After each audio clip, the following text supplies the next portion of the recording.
Hello friends, welcome to the Future Academy. We are here for better future. Let's learn, let's start the video. So आज के इस session में हम बात करने वाले हिंदी सब्जेक्ट में standard 10। Okay, prelim test paper है, प्रीलिमिनरी एग्जाम का पेपर है। यहाँ पे 80 मार्क्स का पेपर है। 3 घंटे का आपको समय मिलता है और आपको ये सॉल्व करना है। सेक्शन ई को हमने ऑलरेडी सॉल्व कर दिया है। ओके, इसका वीडियो ऑलरेडी यूट्यूब पर अवेलेबल है। ऊपर जो आई बटन दिखाई दे रहा है उसको क्लिक करोगे तब भी मिल जाएगा और डिस्क्रिप्शन में भी डाल दूंगी, एंड स्क्रीन में भी होगा। सो आप कहीं से भी उसको देख सकते हो। आज हम बात करने वाले हैं सेक्शन बी की। सेक्शन बी की बात करें उससे पहले अगर आप इस चैनल पर नए हो तो प्लीज़ चैनल को सब्सक्राइब कर दीजिएगा। वीडियो पसंद आए तो please press the like button, दूसरों के साथ शेयर कर सकते हो और ऑल नोटिफिकेशन को क्लिक कर देना ताकि आपको हमारे आने वाले नए वीडियोज़ की नोटिफिकेशन आसानी से मिलती रहे। तो चलिए सेक्शन बी को स्टार्ट करते हैं। सेक्शन बी हमारे स्क्रीन पर है। बी है पद्य विभाग।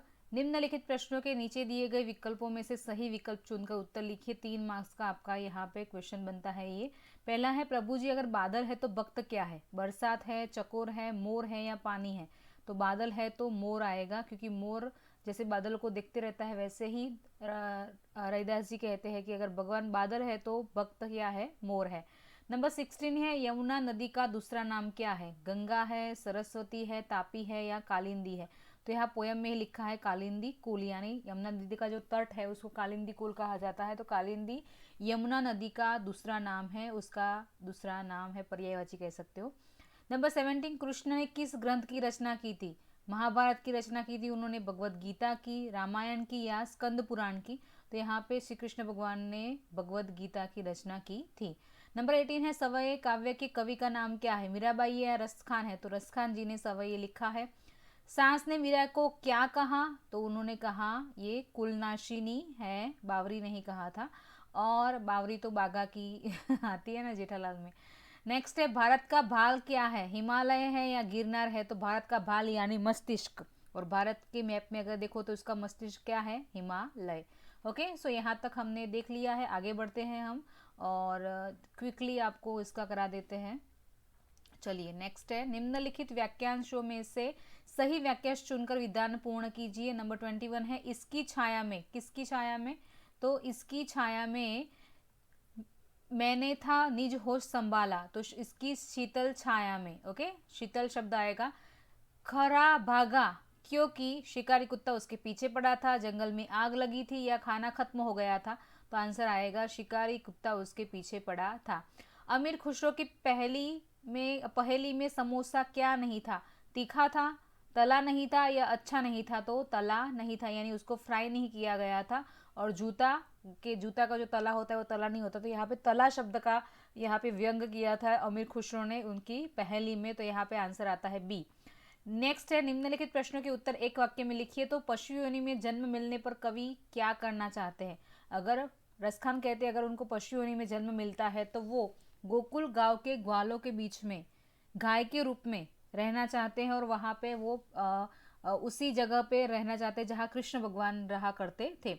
मीरा के आराध्य देव कौन है? तो मीरा के आराध्य देव कौन है? श्री कृष्ण भगवान है। नेक्स्ट है, पेड़ क्यों सूख गया था? तो इसका उत्तर आप ऐसे लिख सकते हो कि किसी शिकारी के विष बुझे बाण चलाने से, पेड़ पर विष बुझे बाण चलाने से पेड़ सूख गया था। ओके, यहाँ तक क्लियर। नेक्स्ट आगे बढ़ते हैं हम।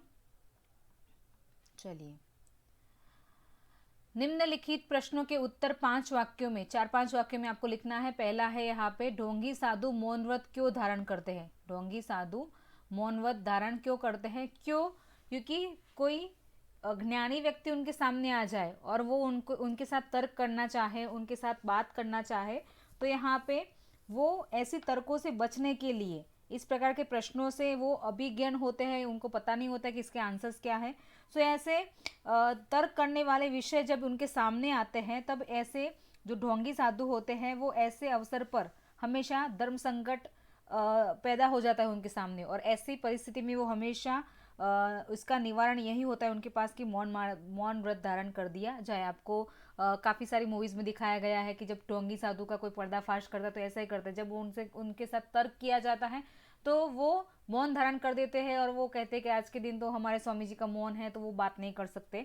तो यहाँ पे आंसर में आपको यही लिखना है कि ढोंगी साधु के पास कुछ लोग जब विभिन्न विषयों पर तर्क करने के लिए जाते हैं तब ऐसे प्रश्नों के उत्तर न देने पड़े और ऐसे प्रश्नों से बचा जा सके, इसलिए वो हमेशा ऐसे धर्म संकट वाली समय पर हमेशा मौन व्रत धारण कर लेते हैं, और क्योंकि उनके अंदर वो तर्क करने की हिम्मत होती नहीं है।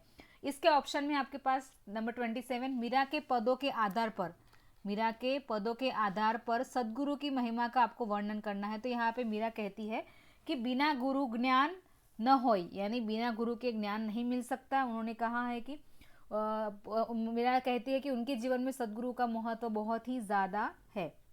श्री कृष्ण अगर उनके पास उनको मिले हैं तो उसका कारण भी सदगुरु है, सदगुरु के रास्ते पर चलने से ही उनको कृष्ण भगवान मिले थे। और अगर वो कहती है कि अगर उन वो कृष्ण भगवान अगर एक क्या बोलते हैं, रत्न है, रत्न की उपमा देती है भगवान को, और कहती है कि अगर श्री कृष्ण भगवान एक रत्न है तो उसी अनमोल रत्न को पाने की अगर किसी ने उनको रास्ता दिखाया हो तो वो सदगुरु ही है। और सदगुरु जो है वो संसार रूपी सागर को पार करने में वो खेवटिया के रूप में है, यानी अगर संसार रूपी सागर को आपको पार करना है तो वो खेवटिया के रूप में आपकी मदद करेंगे और आपको यहाँ इस संसार के इस भव संसार से आपको बाहर ले जाएंगे। तो यहाँ पे इस तरीके से आप सब कुछ लिख सकते हो और सदगुरु का महत्व बता सकते हो। नेक्स्ट है आशय स्पष्ट कीजिए। कहते हैं सब शास्त्र कमाओ रोटी जान बचाकर, पर संकट में प्राण बचाओ सारी शक्ति लगाकर। तो ये वाला आशय स्पष्ट हमारे यूट्यूब चैनल पर ऑलरेडी अवेलेबल है, आप देख सकते हो, उसका मैं लिंक डिस्क्रिप्शन में डाल दूंगी। और नेक्स्ट है सत की नाव खेवटिया सदगुरु भव सागर तरी आयो।